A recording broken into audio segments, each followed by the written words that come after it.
देश में दलित सभी राजनीतिक दलों के लिए एक वोट काटने की फसल है।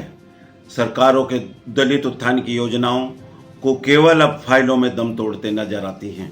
यूपी के पिछले सरकारों के दौरान दलित उत्थान के लिए चलाई गई योजनाएं भी अपनी अंतिम सांसें ले रही हैं।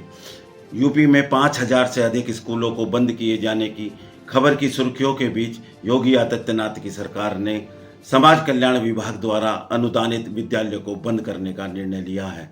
यूपी में 64,122 प्राथमिक विद्यालय हैं, जिनमें से लगभग 584 समाज कल्याण विभाग द्वारा अनुदानित विद्यालय हैं।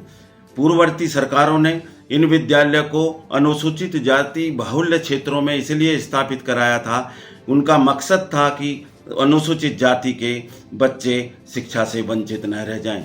यूपी की योगी सरकार के उप सचिव ने 12 जून को निदेशक समाज कल्याण विभाग को एक स्पष्ट आदेश दिया है कि इन विद्यालयों को बंद करने के लिए अपना तार्किक और सुस्पष्ट आख्या दें।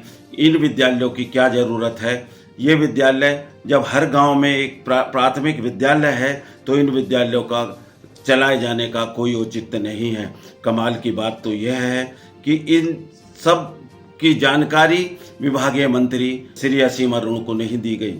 विभाग के समाज कल्याण विभाग के स्वतंत्र प्रभार राज्य मंत्री पूर्व IPS असीम अरुण जैसे पढ़े लिखे व्यक्ति को भी गुमराह कर उनके प्रमुख सचिव ने यह जानकारी निदेशक से मांगकर इन विद्यालयों को बंद किए जाने का षड्यंत्र रचा है।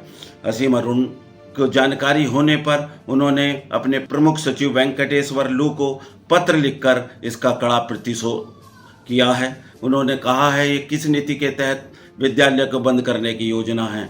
उन्होंने लिखा है कि ऐसे संवेदनशील मामलों की जानकारी बिना विभागीय मंत्री के कैसे की जा रही है। उन्होंने साफ किया है कि अफसर अपनी कार्यप्रणाली सुधार लें, वरना उन्हें सुधारना आता है। समाज कल्याण विभाग के इन 584 अनुदानित विद्यालयों पर यह कोई पहला हमला नहीं है।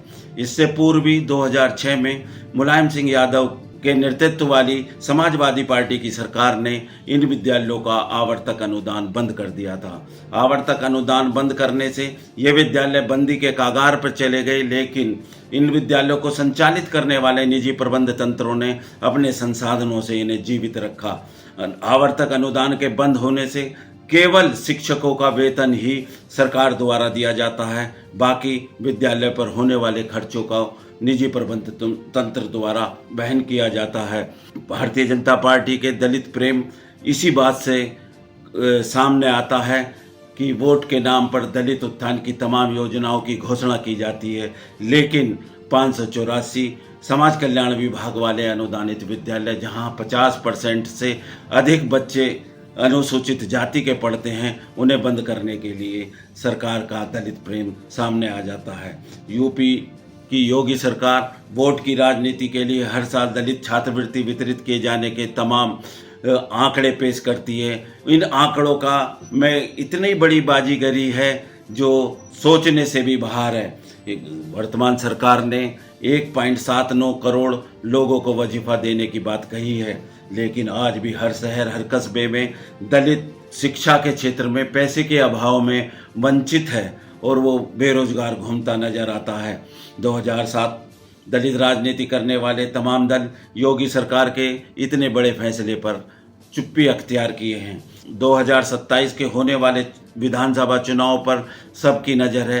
दलित वोट बैंक की फसल काटने की सब तैयारी में है, लेकिन उनके हितों पर होने वाले सरकारी कुठाराघात पर चुप्पी साधना कहीं ना कहीं सरकार को समर्थन देने जैसा ही है।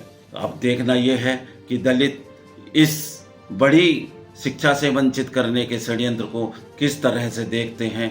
आने वाला समय ही इस बात को सामने आएगा। सत्ता की परख के लिए अवधेश कुमार सिंह।